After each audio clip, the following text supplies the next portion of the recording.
Already నిన్నే మాట్లాడుకున్నాం. Election commission serious అవడం పట్ల ఖచ్చితంగా కఠిన చర్యలు తీసుకోవచ్చు అనుకున్నాం. డీజీపీని చీఫ్ సెక్రటరీని ఇద్దరిని కూడా ఢిల్లీ వచ్చి వివరణ ఇవ్వాలని చెప్పిన నేపథ్యంలో ఏం జరగబోతుంది అనేది ఆల్రెడీ మనం నిన్నే కొంత ఊహించాం. అనుకున్నట్టుగానే ఈరోజు ఏదైతే పోలీసు శాఖ వైఫల్యం ఉందో దాని మీద ఢిల్లీలో తీవ్ర ఆగ్రహం అయితే ఈసీ వ్యక్తం చేసినట్టుగా తెలుస్తుంది. అసలు ఆంధ్రప్రదేశ్లో ఏం జరుగుతుంది, మీరు బాధ్యతను మర్చిపోయారా, లా అండ్ ఆర్డర్ను కంట్రోల్ చేయడం మీకు చేత కావటం లేదని చెప్పి కొన్ని కఠిన ప్రశ్నలే జవహర్ రెడ్డిని అలాగే హరీష్ కుమార్ గుప్తా ఎవరైతే ఉన్నారో డీజీపీ వారిద్దరిని కూడా గట్టిగానే అడిగినట్టుగా తెలిసింది. పాపం వాళ్ళిద్దరూ చివరికి మీటింగ్ అయిపోయిన తర్వాత వెనకమాల నుంచి కారులో వెళ్ళిపోయారు తప్ప ప్రెస్కి మొహం చూపించే ప్రయత్నం కూడా చేయాల. డీజీపీ కానీ చీఫ్ సెక్రటరీ కానీ అక్కడ ఢిల్లీలో ప్రెస్కి మొహం కూడా చూపించే ప్రయత్నం చేయాల.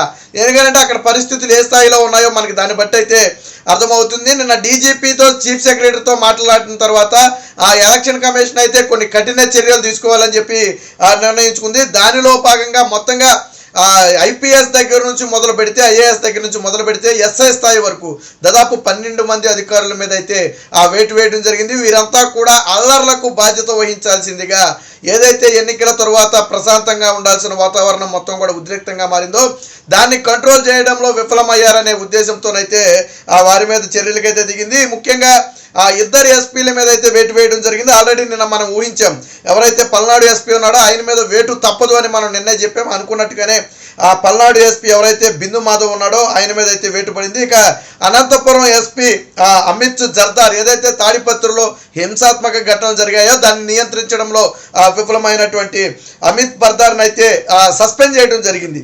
ఇక ఎవరైతే పల్నాడు జిల్లా కలెక్టర్ ఎవరైతే శివశంకర్ ఉన్నాడో ఆయన మీద అయితే బదిలీ వేటు వేయడం జరిగింది. ఇక తిరుపతి ఎస్పీ అయినటువంటి కృష్ణకాంత్ పటేల్ ఈయన మీద కూడా అయితే బదిలీ వేటు అయితే వేయడం జరిగింది. మొత్తంగా ఇద్దరు ఎస్పీలను అయితే సస్పెండ్ చేసి ఒక ఎస్పీ మీద బదిలీ వేటు ఒక కలెక్టర్ మీద బదిలీ వేటు అయితే వేయడం జరిగింది.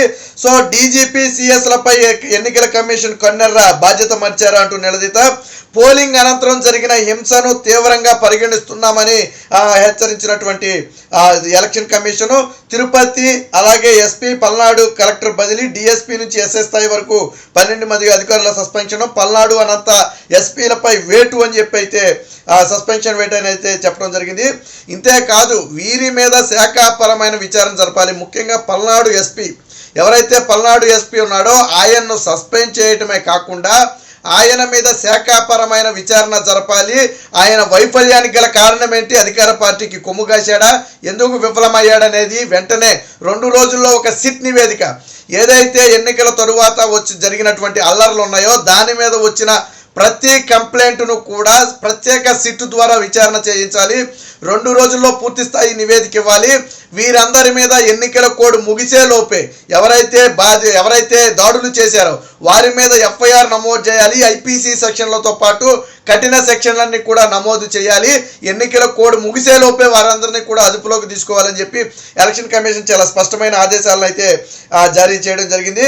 సో హింసాత్మక ఘటనల దర్యాప్తుకు సిట్టు 2 రోజుల్లో సమగ్ర నివేదిక ఆదేశం, నిందితులపై చట్టపరమైన చర్యలు తీసుకోవాలి. కోడ్ ముగిసే లోపే ఛార్జ్ షీట్లు దాఖలు కూడా చేయాలి. కౌంటింగ్ తర్వాత కూడా కేంద్ర బలగాల కొనసాగింపు, 15 రోజుల పాటు 25 కంపెనీలతో బందోబస్తు. అంటే కౌంటింగ్ ఫలితాలు వచ్చిన తరువాత కూడా ఒక 2 వారాల పాటు దాదాపు ఒక 15 రోజుల పాటు ఈ భద్రతా బలగాలను కొనసాగించాలని చెప్పి అయితే ఎలక్షన్ కమిషన్ అయితే ఆదేశాలు జారీ చేసింది. ఈ ఆదేశాలను ఆల్రెడీ కేంద్ర ప్రభుత్వానికి జారీ చేసింది. 25 పారామిలిటరీ బలగాలను రాష్ట్రంలో మోహరించాలి. ముఖ్యంగా పల్నాడు లాంటి ప్రాంతం, తిరుపతి లాంటి అలా ఏదైతే తాడిపత్రి లాంటి ప్రాంతాలు ఉన్నాయో ఆ ప్రాంతాల్లో అయితే మోహరించాలని చెప్పి చెప్పడం జరిగింది. సో వీళ్ళు ఫలితాలు అంటే జూన్ 4న ఫలితాలు వచ్చిన 2 వారాలు లేదా 3 వారాల పాటు ఉండే అవకాశం ఉందంటే నూతన ప్రభుత్వం ఏర్పాటు అయ్యే వరకు కూడా దాదాపుగా ఈ పారామిలిటరీ బలగాలు అయితే రాష్ట్రంలో ఉండాల్సిందిగా ఎలక్షన్ కమిషన్ అయితే ఆదేశాలు జారీ చేయడం జరిగింది. ఇక దేశంలో ఎక్కడా లేని విధంగా ఎన్నికల సమయంలో హింసాత్మక ఘటనలు అనేవి సాధారణంగా జరిగేవి సమస్యాత్మక ప్రాంతాల్లో. కానీ ఎన్నికలు ముగిశాక కూడా ఈ స్థాయిలో దాడులు జరగడం అనేది ఒక ఆంధ్రప్రదేశ్లోనే జరిగింది. పూర్తిగా పోలీసు శాఖ వైఫల్యం చెందింది. సరే మరి వీరందరి మీద వేటు వేశారు, మరి చీఫ్ సెక్రటరీకి బాధ్యత లేదా? నిన్న చీఫ్ సెక్రటరీ జవహర్ రెడ్డికి కూడా ఆ ఎలక్షన్ కమిషన్ అయితే గట్టిగా తలంటి పోసినట్టుగా తెలుస్తుంది. మొదటి నుంచి మీ మీద ఆరోపణలు వస్తున్నాయి, మీ అసమర్థత మరొకసారి బయటపడిందని చెప్పి ఆ ఎలక్షన్ కమిషన్ కొంత ఆగ్రహం వ్యక్తం చేసినట్టుగా తెలిసింది. పైగా వీళ్ళు ఇచ్చినటువంటి నివేదికల పట్ల సంతృప్తి కూడా చెందలేదన్నట్టుగానే మనకైతే కొంత సమాచారం అందుతుంది. అందుకనే ఎవరైతే ఎస్పీలు ఉన్నారో ఇక వీళ్ళ వివరణ పట్ల సంతృప్తి చెందలేదు కాబట్టి ఎవరైతే ఎస్పీలు బాధ్యత వహించాల్సిన ఎస్పీలు చేతులెత్తేసారో వారి మీద చర్యలు తీసుకోవాలని నిర్ణయించుకుని వెంటనే ఎప్పుడైతే చీఫ్ సెక్రటరీ డీజీపీతో భేటీ ముగిసిందో ఆ వెంటనే ఆ ఎలక్షన్ కమిషన్ అయితే చర్యలకు ఉపక్రమించింది.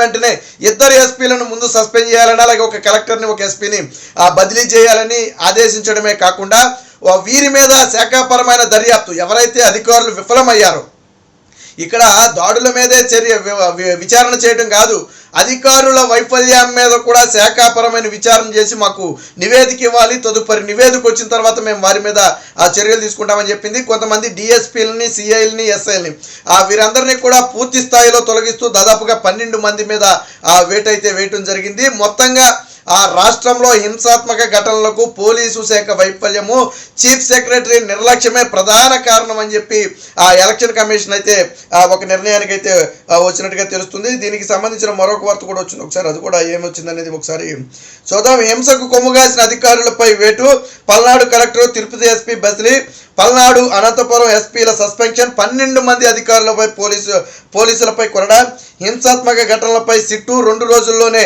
ఆ నివేదిక ఇవ్వాలి, కేంద్ర ఎన్నికల సంఘం ఉత్తర్వులు, ఫలితాలు వచ్చిన 2 వారాల వరకు కూడా భద్రత కొనసాగింపు, కేంద్ర హోంశాఖకు ఎలక్షన్ కమిషన్ ఆదేశం, సిఎస్ డీజీపీల సంజాయిషి అనంతరం చర్యలు, మీడియాతో మాట్లాడకుండానే వెనుక గేటు నుంచి వెళ్ళిపోయినటువంటి పోలీసు ప్రభుత్వ బాసులు అంటే డీజీపీ కానివ్వండి, చీఫ్ సెక్రటరీ కానివ్వండి, మీడియాతో మాట్లాడాల్సిన వీళ్ళిద్దరూ ఏదైతే ఎలక్షన్ కమిషన్తో చర్చల అనంతరం మీడియాకు కనీసం కనపడకుండా వెళ్ళిపోయే ప్రయత్నం జరిగింది. ఇక దీని మీద ఆల్రెడీ హైకోర్టులో ఒక వాద్యం కూడా దాఖలు చేయడం జరిగింది. ఒక న్యాయవాది ఏదైతే ఎలా అల్లర్లు జరిగాయో ప్రభుత్వం విఫలమైంది, దీని మీద వెంటనే మీరు జోక్యం చేసుకోవాలని చెప్పి హైకోర్టులో ఒక పిటిషన్ అయితే దాఖలు చేస్తే నిన్న హైకోర్టు కూడా ఆశ్చర్యం వ్యక్తం చేసింది. పల్నాడులో ఏం జరిగిందో ప్రపంచం మొత్తం చూసింది, ప్రత్యేకంగా మీరు ఆధారాలేమీ చూపాల్సిన అవసరం లేదు, హింసాత్మక ఘటనలపై హైకోర్టు ఆందోళన, ఎక్కడా హింస జరగకుండా చర్యలు తీసుకోండి అని చెప్పి అలాగే రాష్ట్ర ఎన్నికల అధికారికి, డీజీపీకి, కలెక్టర్లకి, సిఈఓలకి అందరికీ కూడా పూర్తి స్థాయి ఆదేశాలు అయితే జారీ చేయడం జరిగింది. అంటే కోర్టు కూడా మీరేమీ మా ముందు ఆధారాలు ఉంచక్కర్లేదు, పల్నాడులో ఏం జరిగిందో బయట ప్రపంచంతో పాటు మేము కూడా చూసామని చెప్పి చెప్పడంతో పాటు ఆందోళన వ్యక్తం చేసింది. ఇలాంటి మారణ హోమం జరగటం అనేది ప్రజాస్వామ్యానికి మంచిది కాదు, ప్రజలు భయభ్రాంతులకు గురయ్యే అవకాశం ఉంది, శాంతి భద్రతలకు విఘాతం కలుగుతుంది. తక్షణమే అవసరమైన బలగాలను, అవసరమైతే కేంద్రం నుంచి కొన్ని ప్రత్యేక బలగాలను రప్పించైనా సరే శాంతి భద్రతలను కాపాడాలని చెప్పి ఆ వాద్యం విచారణ సందర్భంగా డీజీపీకి, చీఫ్ సెక్రటరీకి, అలాగే ఎన్నికల అధికారికి కూడా ఆదేశాలు అయితే హైకోర్టు జారీ చేసింది. మొత్తంగా పోలీసు శాఖ వైఫల్యం అయితే బయటపడింది. జగన్మోహన్ రెడ్డికి కొమ్ము కాసినటువంటి అధికారులందరి మీద ఈరోజు వేటుపడింది. కొంతమంది వైసీపీ నేతల కనుసన్నంలోనే ఈ దాడులు జరిగాయి. ఇప్పటికీ వైసీపీ నేతల మీద చర్యలు తీసుకోలేదు. ఎలక్షన్ కమిషన్ ఆగ్రహం తరువాత ఇప్పుడిప్పుడుగా చర్యలు అయితే తీసుకుంటున్నట్టుగా మనకైతే సమాచారం అందుతుంది.